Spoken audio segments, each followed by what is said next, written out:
इस वैतरणी के ऊपर ये रचना है। कैसी रचना है? एक गांव था जिसमें एक बुजुर्ग चौधरी रहता था, जिसके 4 बेटे थे।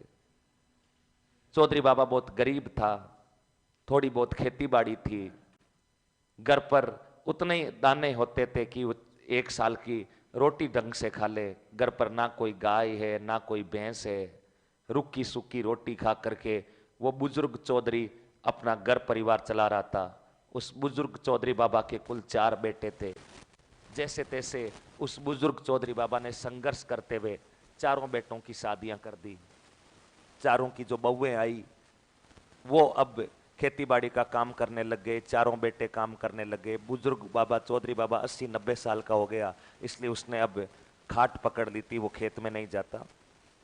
4 बेटे हैं, चारों के बहू आ गई है, गरीबाई में जी रहे हैं परिवार, रुकी सुखी रोटी खा रहे हैं, गाय भैंस दूध दही कुछ नहीं है घर पर, और कोई पैसा है नहीं,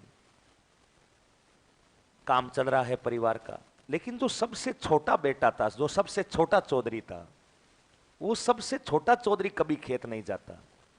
चौधरी बाबा के कितने बेटे थे? 4। 4 में से तीनों भाई खेत में काम कर रहे हैं, तीनों की पत्नियां काम कर रही, चौथे की पत्नी भी काम कर रही, लेकिन चौधरी खुद नहीं जा रहा। छोटा चौधरी एक अलग मिजाज का आदमी, सब खेत चले जाते, वो खाट पर सोता रहता। जब देखता कि सब खेत चले गए, उठता नहाता धोता, 3-4 बजे रोटी वोटी खा करके निकल जाता, जयपुर में घूम घुमा कर वापस घर आ जाता। 11-12 बजे आता, सोता, सुबह 10-11 बजे तक सोता, उड़ता, खेती बाड़ी में काम नहीं करता। छोटा चौधरी। छोटे चौधरी की जो छोटी पत्नी है चौधराइन, उसको बहुत बुरा लगता। उसने कहा यार ये मेरे तीनों जो जेठ है ये जोड़े से काम कर रहे हैं, जेठ जिठानी दोनों, और मैं पूरे दिन अकेली खेत में कस्सी खींच रही हूं। छोटा चौधरी की इतनी क्या दादागिरी है, वो आ क्यों नहीं रहा है?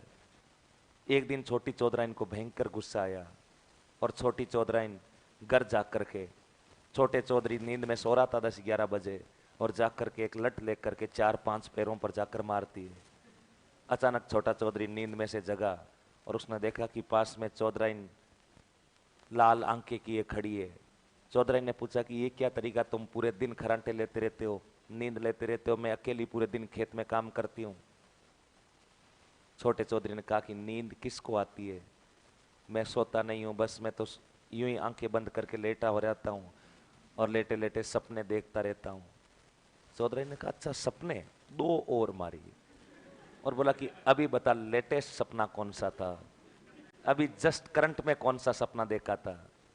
वो छोटा चौधरी मेरी तरह भोला भाला था, उसने कहा कि अभी तो लेटेस्ट में सपना यही था कि सामने एक गाय बंधी हुई है, बिल्कुल सफेद गाय है, तुम उस गाय का दूध निकाल कर दूध की बाल्टी भरकर मेरी तरफ लेकर आ रही हो और मैं वो बाल्टी भरा हुआ दूध पीकर वापस हो रहा हूं। छोटी चौधराइन अचानक चौंकी और उस छोटी चौधराइन ने कहा कि अगर ये सपना तुम्हारा सच हो जाए कि सामने गाय बंदी हो, मैं गाय का दूध निकालकर दूध की बाल्टी भरकर तुम्हारी तरफ ला रही हूं और तुम दूध पीकर वापस सोना नहीं है, अगर मैं तुम्हें दूध पिला दूं, गाय ला दूं, तो क्या तुम मेरे साथ खेत में काम करने के लिए चल लोगे? छोटे चौधरी ने कहा कि बस घर पर गाय आ जाए, आप मुझे टाइम टू टाइम दोनों टाइम दूध पिला दे गाय का, उसके बाद मैं 24 घंटे खेत में काम करूंगा, तुम चिंता मत करो। अब बिना कोई घी दूध दही खाए क्या खेती बाड़ी का काम होता है क्या? नहीं। तुम यहां से पानी पता से खा के खेत में जाओ धके, पिज्जा खा करके जाओ, क्या कस्सी खींच लोगे? नहीं। खेती बाड़ी का काम करने के लिए चटपटा चाट वाट कुछ नहीं चाहिए, सुबह उठते ही 2-3 बाजरी की रोटी चाहिए और शाम को सोने से पहले 2-3 बाजरी की रोटी चाहिए और घी चूर करके खा के दूध दाप करके पी के सोएं तो ही खेत में काम होगा, नहीं तो खेत में काम में नहीं होगा। मैं डाइटिंग पे रह रहा हूँ और फलाना और मेरा तो वेट हो गया, और कुछ नहीं होता वेट, जब खेत में जाते हैं तब सारा वेट बताओ क्या हो जाता है? बराबर। अब इसलिए छोटा चौधरी ने कहा कि अगर ऐसा हो जाए तो मैं निश्चित रूप से खेत में काम करूंगा, निश्चित रूप से।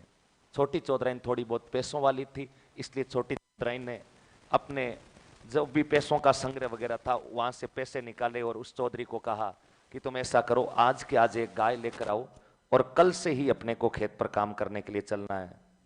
छोटी चौधराइन ने कुछ पैसे दिए, छोटा चौधरी गाय लेकर आया, बिल्कुल सफेद गाय, सफेद गाय का नाम रखा बुगली। गाय का नाम बताओ क्या रखा? बुगली। क्योंकि बुगला कैसा होता है? सफेद। तो गाय का नाम ही बताओ क्या रख दिया? बुगली। अब बुगली गाय का दूध छोटी चौधराई निकाल रही है, चौधरी पी रहा। 5, 7, 10 दिन हो गए, छोटा चौधरी रोजाना खेत जा रहा है, काम कर रहा है। बुगली का इतना ही दूध होता कि किसी के पांती नहीं आता, पूरा चौधरी अकेला ही पी जाता। उधर चौधरी बाबा का पिता जो बुजुर्ग था, उस बुजुर्ग पिता के पास बातचीत करने के लिए गांव के एक पंडित जी आया करते थे। रोजाना शाम को अपने गांव में आते ही रहते हैं, एक दूसरा बुजुर्ग एक दूसरे से बातचीत करने के लिए। एक पंडित जी आया करते थे, तो पंडित जी की रोजाना नजर उस बुगली पर पड़ती थी। पंडित जी के घर पर भी कोई गाय भैंस नहीं थी, इसलिए पंडित जी के आंखों में वो बुगली खटक रही थी। ये बुगली का दूध जो है चौधरी अकेला पी रहा है, थोड़ा बहुत कभी 1-2 गिलास ही नहीं पिलाता अपने को, बुगली को ठिकाने लगाना पड़ेगा। वो पंडित जी ऐसा सोच रहे हैं। खैर थोड़ा सा समय बीता, महीने भर बाद अचानक चौधरी बाबा जो बुजुर्ग चौधरी था वो बीमार हो जाता और बेहोश होकर जमीन पर गिर जाता और उसके प्राण निकलने ही वाले थे। और आपने कभी ऐसा देखा होगा कि अपने गांव में जब किसी व्यक्ति की डेथ होने वाली होती है, उससे पहले उस व्यक्ति को कोई रामायण के, कोई महाभारत के, गीता के कोई 2-4 श्लोक सुनाए जाते हैं। ऐसा कहते हैं कि यहां से अगर वो मरने से पहले आदमी को महाभारत, गीता, इनके श्लोक कानों में पड़ जाए तो उसका कल्याण हो जाता है। इसलिए जो बुजुर्ग चौधरी के चारों बेटे थे चौधरी, उन्होंने कहा कि पंडित जी को बुलाओ, फटाफट से कोई भगवत गीता के 2-4 श्लोक सुना दे। पंडित जी आए, 2-4 श्लोक सुनाए और उस बुजुर्ग चौधरी का निधन हो गया। जैसे ही बुजुर्ग चौधरी का निधन हुआ, सबसे छोटा चौधरी जो सबसे मेरी तरह भोला भाला था, वो पंडित जी के पास गया और कहा कि पंडित जी पापा तो चले गए, पापा को स्वर्ग में जगह तो मिल जाएगी क्या? पंडित जी को इसी बात का तो इंतजार था कि कब कोई मेरे से ये प्रश्न पूछे। और पंडित जी ने कहा कि पापा यहाँ से नरक लोक तक तो पहुंच गए हैं, लेकिन पापा स्वर्ग नहीं जा पा रहे हैं, वैतरणी नदी के पास जाकर अटक गए हैं। अचानक पूरे घर में सन्नाटा। बोला पापा नरक में चले गए, स्वर्ग में नहीं गए? बोला नहीं, बीच में नदी आ रही है, नदी का नाम क्या है? वैतरणी। और पापा तुम्हारे वैतरणी के किनारे खड़े हो गए हैं और पापा से वैतरणी पार नहीं हो रही है। चौधरी भोले भाले थे, उन्होंने कहा कि पंडित जी आप तो इतने बड़े विद्वान हो, कोई 5-10 ले लुआ के कोई सेटिंग करवा के एक पेपर तो पास करवाओ, ये तो वैतरणी तो कम से कम पार करवाओ।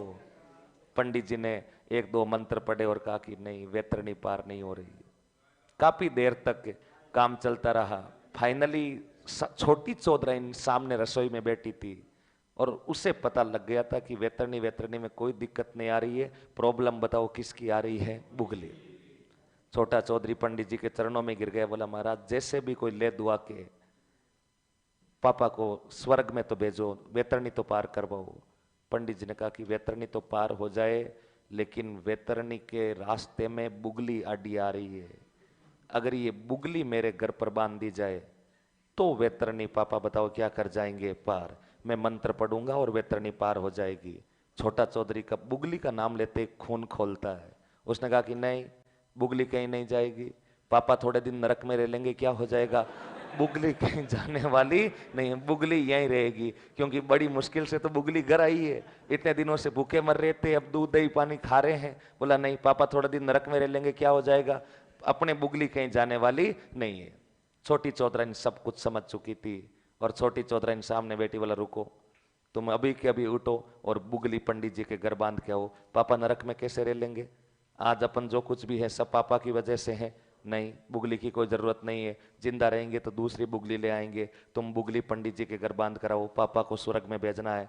पंडित जी, बुगली जाते ही क्या वैतरणी पार हो जाएगी? पंडित जी ने कहा चुटकियों का खेल है। छोटा चौधरी पंडित जी की तरफ गुस्से में देखता हुआ बोला पंडित जी मौका मिलेगा तब बताऊंगा। और छोटा चौधरी अब क्या करे, चौधराइन का आदेश है, इसलिए छोटा चौधरी अपने घर से बुगली को खोलता है और किसके घर पर जाकर बांध जाता है? पंडित जी। जैसे ही बांध कर चौधरी आया और बोला पंडित जी बुगली बांध कर आ गया।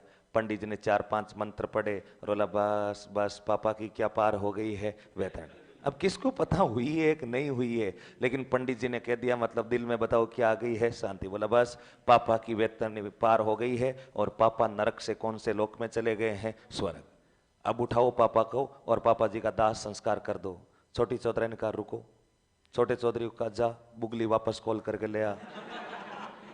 पंडित जी अचानक चौंके, बोला ये क्या कर रहे हो तुम? बोला नहीं, वैतरणी पार हो गई, अब पापा से अपने आप तो वैतरणी पार होगी नहीं, पापा को इधर स्वर्ग से वापस नरक में लाना होगा, तो हम कभी बुगली वापस तुम्हारे घर पर बांध देंगे, ऐसा करो तुम बुगली को वापस खोल करके ले आओ। और जैसे ही छोटे चौधरी ने कहा, छोटा चौधरी भागा भागा वापस अपनी बुगली को खोलकर घर ले आता है। यानी पापा को वैतरणी भी पार करवा दी और वापस कौन सी गाय लेकर आ गए? बुगली।